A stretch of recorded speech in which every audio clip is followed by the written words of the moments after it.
నరుని ఆయుష్కాలము 70, అధిక బలమున్న 80 ఏండ్లు. అయినను వాటి ప్రయాసము ఆయాసము దుఃఖమే అన్నాడు. పుట్టింది మొదలుకొని సచ్చిందాకా ఒక్కరోజు కూడా నేను బాధపడలేదు, ఇబ్బంది పడలేదు, శ్రమ పడలేదు. పుట్టింది మొదలు చచ్చిందాకా చాలా హ్యాపీగా సుఖంగా బ్రతికాను, కన్ను మూశాను అని చెప్పగలిగే వాళ్ళు ఇంతమందిలో ఒక్కళ్ళన్నా ఉన్నారా? పుట్టింది మొదలుకొని ఇప్పటి వరకు ఏ బాధ తెలియకుండా హ్యాపీగా గడిచేసిన నా జీవితం, నా రోజులన్నీ అనగలిగిన వాళ్ళు ఎవరైనా ఒక్కళ్ళు ఉన్నారా? ఒక్కళ్ళంటే ఒక్కళ్ళు కూడా ఉండరు. ఎందుకంటే బైబిల్ గ్రంథంలో చెప్పాడు, భూమి మీద నరుల కాలము యుద్ధ కాలము అని. యుద్ధంలో ఉన్నోడు శ్రమతో ఉంటాడు కానీ సుఖంగా ప్రశాంతంగా ఉండడు, పోరాడుతూ ఉంటాడు. ఈ లోకంలో ఉన్న వాళ్ళందరూ, పుట్టిన వాళ్ళందరూ కూడా యుద్ధ రంగంలో ఉన్నారు, శ్రమలో ఉన్నారు, పోరాటంలోనే ఉన్నారు. కాబట్టి ఎవరు ప్రశాంతంగా సుఖంగా లేరు. ఎవరి బాధలు వాళ్ళకున్నాయి. ఇప్పుడు కదిలిస్తే నేను మీ బాధల కోసం ప్రార్థన చేస్తా, చేతులు ఎత్తండి అని నేనంటే అందరి చేతులు లెగుస్తాయి. ఏదో ఒక్కసారి నానా రకాల ఇబ్బందుల్లో ఉండి నలిగిపోతున్న వాళ్ళు చేతులు ఎత్తండి. ఒక్క చేయి కూడా మిస్ కాలేదు, అందరి చేతులు లేచినాయి. ఏది ఒకసారి చెప్తారా? శ్రమల్లో ఉన్నోళ్ళు చేతులు ఎత్తండి. అది దాదాపు అందరు వీళ్ళలో సంపన్నులు ఉన్నారు, ఉద్యోగస్తులు ఉన్నారు, ఉద్యోగం రానోళ్ళు ఉన్నారు, అందరూ ఉన్నారు. కానీ అందరికీ బాధలే. ఈ బాధలతో, ఈ శ్రమలతో, ఈ సమస్యలతో ఈ జీవితం ఎంతకాలం? నేను చెప్తున్నా, నీవు జీవించి ఉన్నంత వరకు ఈ పోరాటం నీకు నాకు తప్పదుగాక తప్పదు. నేను చెప్తున్నా, ఒకవేళ 10 దినాలు నువ్వు ప్రశాంతంగా హ్యాపీగా ఉన్నావేమో, తర్వాత 11వ రోజు నుంచి మళ్ళీ నీకు ఇబ్బందులు కనపడుతూనే ఉంటాయి. ఒక వారం నువ్వు ప్రశాంతంగా గడిపావంటే మరో వారం నువ్వు ఏదో ఒక సమస్యతో ఇబ్బంది పడుతూనే ఉంటావు. ఎందుకంటే ప్రతి మనిషి జీవితానికి అలాంటి ముళ్ళని దేవుడు అనుమతించాడు. ఈ భూమి మీద ఉన్నంత కాలం మనం యుద్ధ రంగంలో ఉన్నాం. రెండవది ట్రైనింగ్ పీరియడ్లో ఉన్నాం కనుక మనకి పోరాటంలో సుఖము, సంతోషము, ప్రశాంతత ఉండదు. మరి ఎక్కడ మనం వెతుకుతున్నటువంటి ఆ ప్రశాంతత, సంతోషం, సుఖం, ఆనందము అంటే ఈ లోక యాత్ర మనం విజయవంతంగా ముగించిన తరువాత, అర్థవంతంగా ముగించిన తరువాత మరొక క్రొత్త లోకంలోనికి మనం ప్రవేశించబోతున్నాం. ఆ క్రొత్త లోకం దేవుడు తానే రాజుగా ఉండి పరిపాలిస్తున్న ప్రపంచం. దేవుడు తానే రాజుగా ఉండి ఏలుతున్న ప్రపంచం. ఆ ప్రపంచంలోనికి మనం ప్రవేశించిన తరువాత అక్కడ ఏడుపు లేదు, దుఃఖము లేదు, అక్కడ ఆకలి దప్పులు లేవు, ఆనందమయమైనటువంటి స్థలము అని దేవుని గ్రంథం ఎలుగెత్తి సాక్ష్యం ఇస్తూ ఉంది. దేవునికి స్తోత్రం కలుగును గాక. ఈ లోకంలో ఉన్న మనుషుల్ని 2 భాగాలుగా విడగొట్టవచ్చు. ఒక భాగమేమో ఈ లోకంలో ఉండి ఈ లోకంలోనే ఉన్న వాటిని అనుభవించడం కోసం జీవితాన్ని అంకితం చేసుకున్నోళ్ళు. రెండవది ఈ లోకంలో ఉండగానే ఆ లోకానికి రెడీ అయినోళ్ళు. ఒకళ్ళేమో ఈ లోకంలో ఉండి ఈ కనబడుతున్న మాయామేయ ప్రపంచం, ఈ 70-80 ఏళ్ల భోగం చాలు అనుకుని రాజీ పడి బతుకుతున్నోళ్ళు. కొంతమంది ఏమో కాదు కాదు, ఈ లోకం కాదు, ఈ యాత్ర ముగించిన తరువాత దైవరాజ్యం వస్తుంది, ఆ రాజ్యంలో నేను యుగయుగాల ఆనందంలో ఉండాలని ఇక్కడ ఉండగానే, ఇక్కడ జీవించి ఉండగానే అక్కడికి సిద్ధపడుతున్నాళ్ళు. ఇక్కడ కూర్చున్న మీలో ఎంతమంది ఇక్కడ ఉండగానే అక్కడికి సిద్ధపడుతున్నారు? ఎంతమంది ఈ లోకం మట్టుకే దేవుణ్ణి నమ్ముకున్నారు? మీ విఘ్నతకే వదిలేస్తున్నా, అది మీరే నిర్ణయించుకోండి. యేసు ప్రభు దగ్గర 2 ఉన్నాయి. నాకు ఈ లోకం మట్టుకు సహాయం కావాలయ్యా అంటే ఆయన దగ్గరకు వచ్చిన వాళ్ళకి సహాయం చేయకుండా పంపలేదు. కళ్ళు లేని గుడ్డివాడు యేసయ్య దగ్గరకు వచ్చాడు. ఏం కావాలి అన్నాడు. కళ్ళు కావాలయ్యా అన్నాడు. నోర్మై, నేను కళ్ళు కాళ్ళు ఈటానికి కాదు, పరలోకం ఈటానికి వచ్చాను అని చెప్పాడా? కళ్ళు లేనివాడు వచ్చి కళ్ళయ్యా అని అడిగితే నీ విశ్వాసమే నిన్ను స్వస్థపరుస్తుంది అన్నాడు. ఆడికి చూపు వచ్చింది. దురాత్మ పీడితుడైన కొడుకుని తీసుకొచ్చాడు తండ్రి. ఏం కావాలి నీకంటే, వీడికి దయ్యం వదిలిపోవాలి అన్నాడు.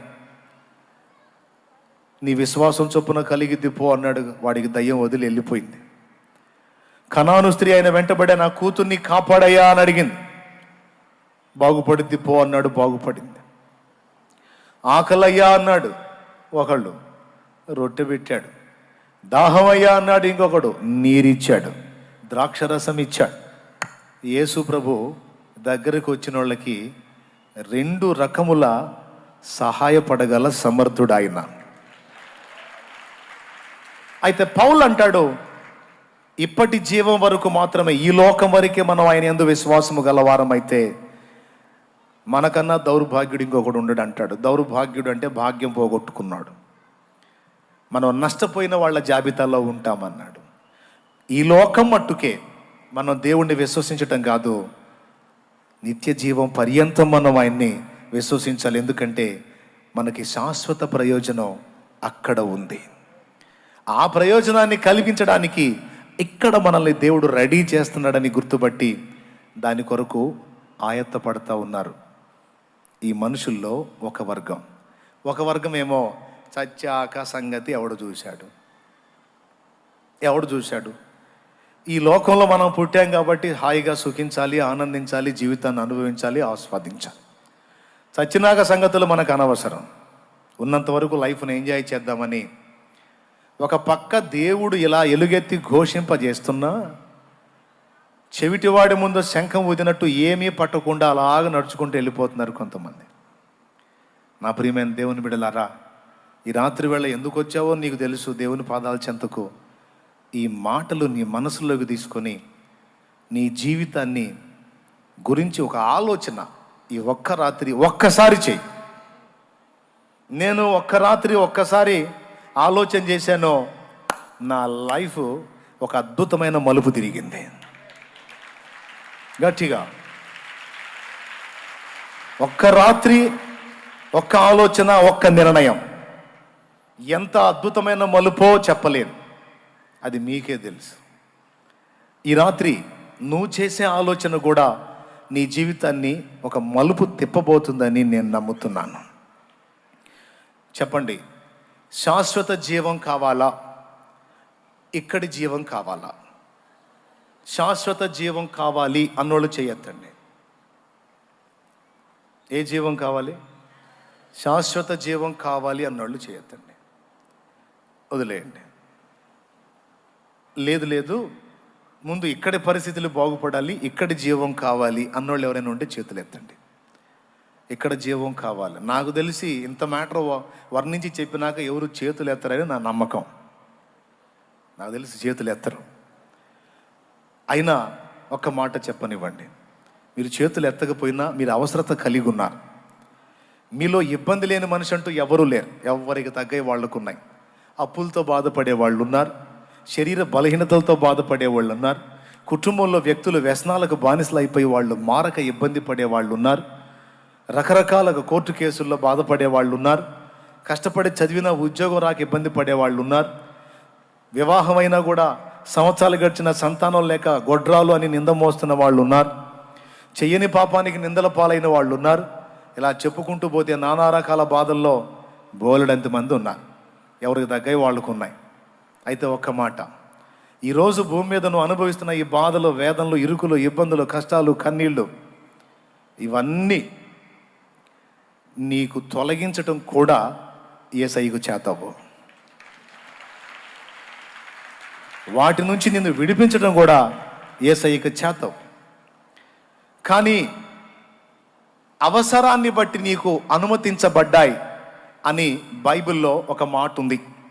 పేతురు రాసిన మొదటి పత్రిక 1వ అధ్యాయము 6వ వచనం మీరు చూడగలిగితే, అవసరాన్ని బట్టి అగ్ని వంటి శ్రమలు కొంచెము కాలం మీకు కలుగుతున్నాయి అనే మాట అక్కడ చెప్పబడి ఉంది. ఈరోజు మనం ఫేస్ చేస్తున్నటువంటి సమస్యలు ఎన్ని రకాలైనా కావచ్చు, ఎన్ని విధాలైనా కావచ్చు. ఒక మాటలో చెప్పాలంటే కొంతమందిని ఆ శ్రమలే దేవుడి దగ్గరికి తెచ్చాయి. చాలామందిని ఆ శ్రమలు, ఆ సమస్యలే దేవుడి గురించి ఆలోచించేటట్టు చేశాయి. ఈరోజు మీ అందరూ కూడా వాటిని గురించి భయపడ నిమిత్తం లేదు. ఎందుకంటే నీకు అవి అవసరం అనుకున్నంత వరకు దేవుడు వాటిని అనుమతిస్తాడు. వాటి అవసరత తీరిపోయిన తర్వాత ఉంచమన్నా నీకు అవి ఉంచడాయన. నమ్మితే స్తోత్రం చెప్పు. నీకు అవసరం అన్నంత వరకు వాటిని ఉంచుతాడు. ఆ అవసరం తీరిపోయింది, నేను అనుకున్న పరిమాణం నీలోనికి వచ్చింది అనుకున్నప్పుడు నువ్వు ఉంచమన్నా వాటిని ఉంచడు, వాటిని తొలగిస్తాడు. దీన్ని బట్టి మీరు ధైర్యపరచబడతారని ఈ మాట చెప్తున్నాను నేను. ఈరోజు నువ్వు ఎదుర్కొంటున్నటువంటి వీటన్నిటికీ ప్రతిగా దేవుడు ఇవ్వబోతున్నటువంటి ఆశీర్వాదాన్ని భవిష్యత్తులో నువ్వు చూడబోతున్నావు. దీన్ని దైవజనుడు పాటగా పాడాడు. యేసయ్య నీ కృప తలంచగానే నా శ్రమలుగా అనిపించలేదే. యేసయ్య నీ కృప తలంచగానే నా శ్రమలుగా అనిపించలేదే. నీవు నాకిచ్చే మహిమ ఎదుట ఇవి ఎన్నదగినవి కావే. నీవు నాకిచ్చే మహిమ ఎదుట ఇవి ఎన్నదగినవి కావే. సుగుణాల సంపన్నుడా, స్తుతి గానాల పారసుడా, జీవింతును నిత్యము నీ నీడలో ఆస్వాదింతును నీ మాటల మకరందము. జీవింతును నిత్యము నీ నీడలో ఆస్వాదింతును నీ మాటల మకరందము. దేవునికి మహిమ.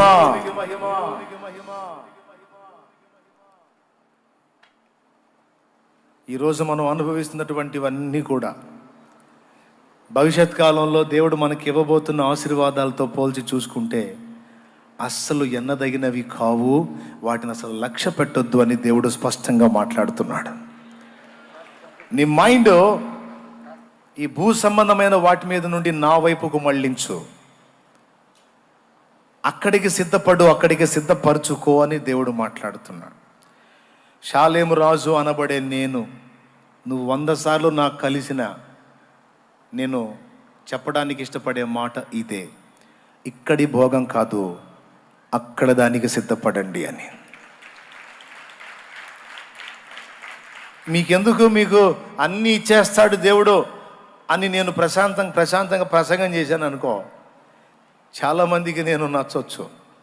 కానీ నేను ఆపోజిట్ ప్రసంగం చేస్తాను. అవసరమైతే ఇక్కడ అనుభవించాలి నువ్వు అనే మాట మాట్లాడతాను. కొంతమందికి అది నచ్చదు, కానీ అదే సత్యమని బైబిల్ చెప్పింది. ఎంతవరకు అవసరమో అంతవరకు మనం తప్పనిసరిగా వాటిని అనుభవించాలి.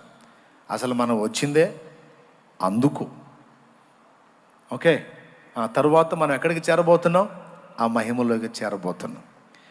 అక్కడికి మనల్ని చేర్చడానికి దేవుడు తన ప్రాణం నిలువెల్లా మన కోసం రక్తము కార్చిన అనుభవం మనందరికీ తెలిసిన సంగతే.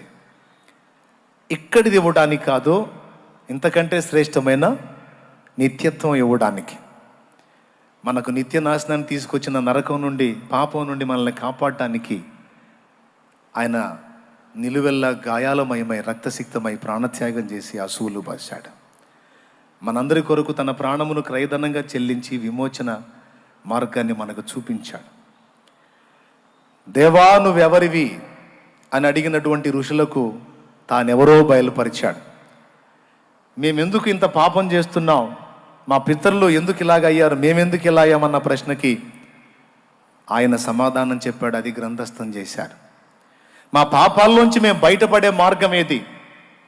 మేము మోక్షానికి చేరి నీవున్న ఆ ప్రాంతంలో ఎప్పుడు మేముండి నీలో ఆనందించే భాగ్యం మాకెప్పుడు, మాకెట్లా అని అడిగినప్పుడు అందుకోసం ఆయన ఏం చెయ్యబోతున్నాడో ఆ విషయాన్ని కూడా వాళ్లకు స్పష్టపరిచాడు. అది కూడా గ్రంథస్థం చేయటం జరిగింది. అందరి పాపముల కొరకు నేనే భూమి మీదకి వచ్చి మనుష్యునిగా వచ్చి మనుషుల పాపముల కొరకు ప్రాయశ్చిత్తంగా నా ప్రాణాన్నే పెట్టి తిరిగి లెగుస్తాను, నా యందు విశ్వసించిన వారందరినీ నిత్య జీవానికి వారసులుగా చేస్తాను అనేటువంటి సత్యం బైబిల్లోనే కాదు, వేద సాహిత్యంలో కూడా మనకు స్పష్టమవుతుంది. రెఫరెన్సెస్తో సహా గతంలో నేను మీకు చూపించాను. ప్రియులారా, ఈ సంగతులన్నిటిని బట్టి మనం గ్రహించాల్సింది ఏంటంటే, క్షయమైన దాని కొరకు మనం ఆరాటపడటం కాదు, అక్షయమైన దాని కొరకు మనం ఆరాటపడాలి. నీ కళ్ళ ముందు రకరకాల భ్రమలు కల్పించి నిన్ను మోసం చేసి సాతాను దేవుని వైపు నీ దృష్టి తిరగకుండా ఆకర్షించటమే వాడి నిరంతరాయంగా చేసే పని. దాన్ని గుర్తించి మనం వీటిని దులిపేసుకొని దేవుని వైపు తిరగాలి. దీని అవసరత మీరు గ్రహిస్తారనే ఇంతసేపు ఈ మ్యాటర్ అంతా నేను మీకు చెప్పాను. 40 సంవత్సరాల ప్రాయం, బాగా వినండి, ఇక అసలు పాయింట్కి వస్తున్నా. 40 సంవత్సరాల ప్రాయంలో తన ప్రజల్ని విడిపించడానికి దేవుడు తనను ఏర్పరచుకున్నాడన్న సత్యం మోషేకి అర్థమైంది. ఈ కీర్తన రాసినటువంటి వ్యక్తి పేరు మోషే అని నేను చెప్పాను. నరుని ఆయుష్కాలం 70 ఏండ్లు, అధిక బలమున్న 80 ఏండ్లు అన్నాడు కదా. ఆ మాట అన్నవాని జీవితం 40 సంవత్సరాలు ఐగుప్తు రాజు యొక్క కుమార్తె కొడుకుగా, ఐగుప్తు రాజు మనవడుగా పెరిగాడు. ఆ దేశం అప్పట్లో ప్రఖ్యాతిగాంచిన దేశం. ఇప్పట్లో అమెరికా ఎలాగైతే ఉందో అప్పట్లో ఈజిప్టు అంత ప్రఖ్యాతిగాంచిన దేశంగా ఉంది. చాలా గుర్తింపబడిన దేశం, సంపదలు కలిగిన దేశం. అంతేకాదు మానవాతీతమైన శక్తులు, మాంత్రిక శక్తులు, దానికి సంబంధించిన విద్యలను అభ్యసించేటువంటి దేశముగా ఈజిప్ట్ ఉంది, ఐగుప్తు దేశం. ఐగుప్తు దేశంలో కట్టబడినటువంటి ది గ్రేట్ పిరమిడ్స్ ప్రపంచ వింతలలో ఒకటి. ఈ రోజు వరకు అవి ఎలా నిర్మించారో ఇప్పటికీ అర్థం కాక ప్రపంచ వింతల్లో అదొక వింత అని పెట్టేశారు. అంత నాలెడ్జ్, అంత జ్ఞానం, అంత టెక్నాలజీ కలిగినటువంటి దేశంలో రాజుకి మనవడుగా ఈ మోషే పెరిగాడు. దాదాపు 40 సంవత్సరాల ప్రాయం వచ్చింది. అక్కడ ఆ ప్రజలందరికీ కూడా బానిసలుగా కొంతమంది ప్రజలు ఉన్నారు. వాళ్ళు ఇశ్రాయేలు జనాంగం, దేవుని ప్రజలు. వాళ్ళందరూ తన ప్రజలేనన్న సంగతి మోషేకి దేవుడు బయలుపరిచాడు. అంతేకాదు రెండవ సంగతి కూడా మోషేకి దేవుడు బయలుపరిచాడు. అదేమిటంటే తన ద్వారానే వారందరినీ దేవుడు బయటికి తీసుకొని రావాలని సంకల్పించాడని. ఎవరికి అందింది ఈ సమాచారం? స్పష్టంగా మోషేకే అందింది. మోషేకి నాకు తెలిసి ఆయన కన్న తల్లే పెంచిన తల్లిగా కూడా వ్యవహరించింది. మోషే పుట్టినప్పుడు ఐగుప్తు రాజు చేసిన శాసనం మీకు తెలుసు. పిల్లలందరినీ 2 సంవత్సరాలలోపు పిల్లలందరినీ, 2 సంవత్సరాలలోపేమో ఏసై పుట్టినప్పుడు, మోషే పుట్టినప్పుడేమో హెబ్రీల యొక్క మగ పిల్లలందరినీ నైల్ నదిలో పడేయాలని ఆజ్ఞ జారీ చేశాడు. అలా ఆజ్ఞ జారీ అయిన టైంలో మోషే పుట్టాడు.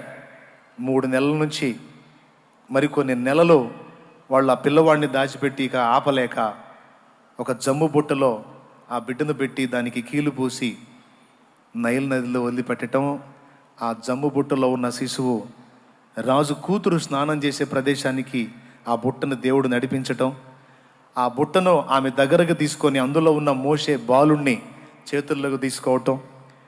తర్వాత ఆ బుట్టనే ఫాలో అవుతూ వచ్చినటువంటి మోషే అక్క మిరియాము అది చూసి ఆమె దగ్గరకు వెళ్ళి, ఈ బాలుణ్ణి నీవు తీసుకున్నావే, వీడికి పాలిచ్చి పెంచడానికి దాదిని తీసుకువస్తున్నా అని కన్న తల్లినే దాదిగా అక్కడికి చేర్చటం. ఇదంతా మీరు ఎరిగిన స్టోరీయే. ఇప్పుడు కన్న తల్లే పెంపుడు తల్లి అయింది. విచిత్ర స్టోరీ ఇది. కన్న తల్లే పెంపుడు తల్లిలాగా, రాణి ఏమో రాజుగారి కూతురు యువరాణేమో ఆయనకు తల్లిలాగా మోషే పెంచబడ్డాడు. ఆమె మోషేని తన తల్లికి ఇస్తూ, ఇతన్ని నా కొరకు పెంచు అంటుంది. కానీ మోషే తల్లి మోషేని దేవుని కొరకు పెంచుతుంది. నేను అది గుర్తించాను. యోకేబెదు సామాన్యమైన స్త్రీ కాదు, జీవిత విలువలు ఎరిగిన స్త్రీ, దేవుని స్పర్శను ఎరిగిన స్త్రీ. దేవుని కొరకు పెంచింది. నాకు తెలిసి మోషేకి తన తల్లి అయిన యోకేబెదు ద్వారానో ప్రత్యక్షత ద్వారానో ఒకటి అర్థమైంది. ఏంటంటే, నేను ఈ ఐగుప్తు దేశంలో ఇలాంటి జీవితానికి వచ్చింది నేను భోగాలని సుఖాలని అనుభవించడానికి, ఇక్కడ రాజుగా లేకపోతే ఇంకొకటిగా తొలతూగటానికి కాదు. నా ప్రజల్ని బంధకాల్లోంచి బయటికి తీసుకొని రావటానికి దేవుడు నన్ను పుట్టించాడని తన జన్మ కారణాన్ని గుర్తించిన వాడు మోషే. ఈరోజు ఇంతమంది ఉన్నారు, పుట్టి చాలా సంవత్సరాలు అయింది. మిమ్మల్ని సూటిగా ఓ ప్రశ్న అడుగుతున్నాను. అసలు నువ్వు ఎందుకు పుట్టావో ఒక్కసారన్నా దేవుణ్ణి అడిగావా? ఏమనుకోవద్దు, ఈ మాట మిమ్మల్ని అడుగుతున్నానని. ఒక్కసారన్నా దేవా అసలు నన్ను ఎందుకు పుట్టించావు, నా జన్మ వెనక నీకున్న ఉద్దేశం ఏంటి, నీ చిత్తం ఏంటని ఒక్కసారన్నా అడిగావా? ఎంతమంది అడిగారో నాకు తెలియదు, కానీ అడిగితే నిజంగా ధన్యులు మీరు. ఒకవేళ అడగకపోతే ఖచ్చితంగా నీ సృష్టికర్తను నువ్వు అడగవలసిన సమయం ఇది. నీ మనోనేత్రాలు వెలిగించబడాలి. ఒకవేళ నీకు 70 ఏళ్ళు వచ్చినా సరే మునిగిందేం లేదు, ఇప్పుడైనా నువ్వు అడగొచ్చు. ఎందుకంటే నువ్వు అనుకుంటావు ఇది చివరి ఘట్టం, ఇంకేం అడిగేదని. నో, నీకు చివరిది కావచ్చు, కానీ దేవునికి ఇంకా అవకాశం ఉంది నిన్ను వాడుకోవటానికి, నీ జన్మను సార్థకం చేయటానికి. మోషేకి తెలుసు తాను ఎందుకు పుట్టాడో. ఆ మాట మనకి హెబ్రీ పత్రిక 11లో చెప్పబడింది. ఐగుప్తు రాజు యొక్క కుమారుడు అనిపించుకొనుట కంటే క్రీస్తు విషయమైన నింద గొప్ప భాగ్యమని ఎంచుకొని అక్కడ భోగాలు అనుభవించి లోకాన్ని అనుభవించడం కంటే దేవుని చిత్తము నెరవేర్చడం కోసం, దేవుని ప్రజల్ని బంధ విముక్తుల్ని చేయటం కోసం, వారి కోసం సమస్తాన్ని త్యాగం చేయటానికి నేను సిద్ధపడాలి అని అడుగు ముందుకు వేసి తన జీవితం, తన జన్మ యొక్క కారణం ఎరిగిన వాడు మోషే. మదర్ తెరీసా ఎందుకు పుట్టావు నువ్వు అని ఆమెను అడిగితే దిక్కులేని వారిని ఆదరించడానికి, రోగులను కాపాడటానికి, సేవ చేయడానికి నేను పుట్టాను, నా బ్రతుకు పట్ల దేవుని సంకల్పం ఇదే అని ఆమె చెప్తుంది. పౌలా ఎందుకు పుట్టావు అని పౌలను అడిగితే తనను విశ్వసింపబోరు వారందరికీ మాదిరిగా ఉండుటకాయ్,